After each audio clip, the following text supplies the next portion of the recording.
Hello everyone, welcome back. Today we're going to be doing a review of what happened at Brands Hatch in the 182 Championship.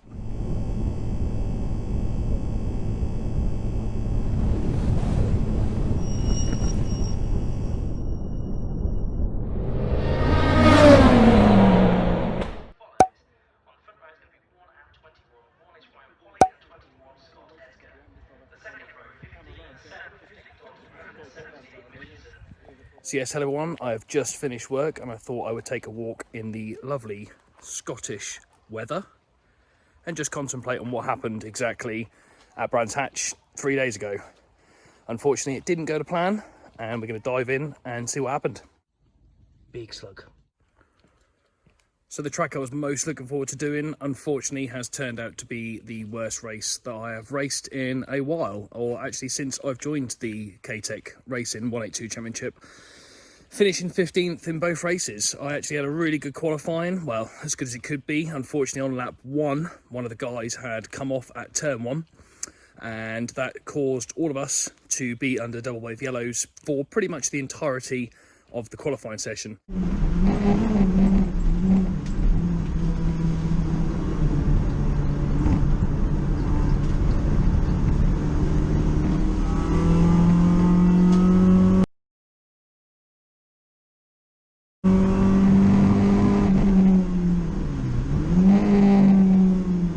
So like I say, going into race one, obviously I thought the car felt pretty good. However, I was quickly mistaken when I literally just sat there spinning on the line, trying to get any traction in the tyres, and sadly this is how the race start happened.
So as you can see, a pretty much terrible start. I lost a load of places at the start, and I did manage to keep a couple of guys behind me, and I did have a good battle with a couple of guys and managed to hold position at, I think, 16th, 17th, something like that.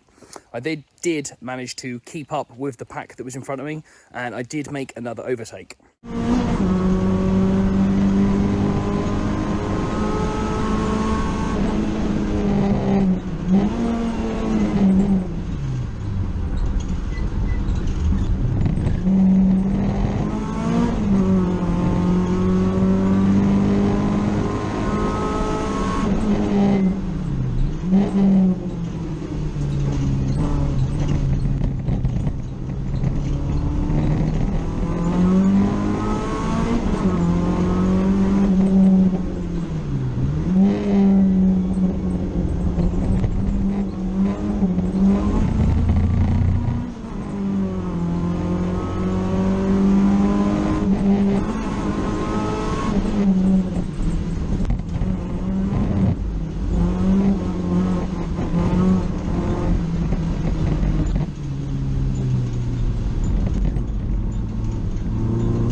However, sadly, a few laps later, this happened. I wondered if he was close enough to challenge in the Grove Bend. Lightcar goes wide, he's got a bit of a slide on two, so Bonnie's alongside him now, and Bonnie's going to accelerate past, so that ended up being a fairly simple overtake. And yes, he is in front, but can Edgar find...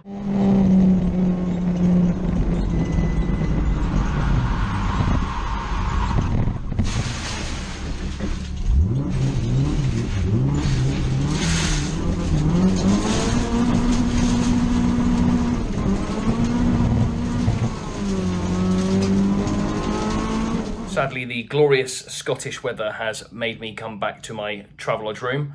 So, where were we? Oh yeah, that spin into Paddock Hill Bend. That is the first time I've ever ended up in that gravel trap, and I'm praying that that will be the last time that I end up in that gravel trap. As you can see, I did manage to get out, and I did manage to continue the race. It was pretty much a lonely race from then on, and I finished 15th. So, moving on into race 2, and exactly the same thing happened, where I just stood on the line, spinning the wheels, going nowhere.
So as you can see, lost a load of places and just settled down, and about 3 or 4 laps into the race, I was still close to the back of the pack, and I made a move into Paddock Hill Bend.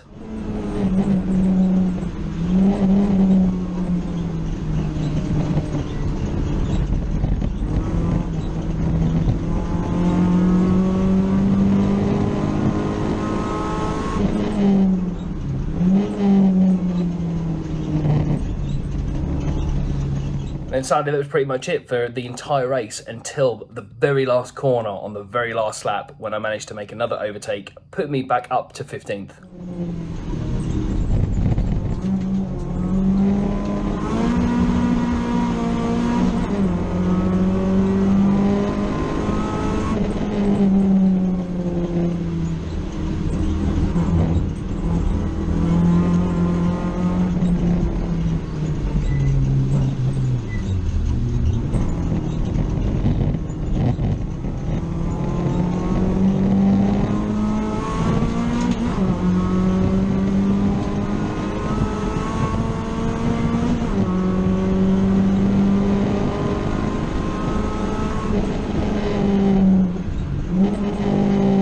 That pretty much sums up everything that happened at the weekend. I'm really disappointed still to this day. I'm really gutted with how things turned out. I think if the weather was drier, I would have been a lot higher up, especially after that 10th place finish at Snetterton. I really thought that I'd be doing quite well at Brands Hatch. I love the track.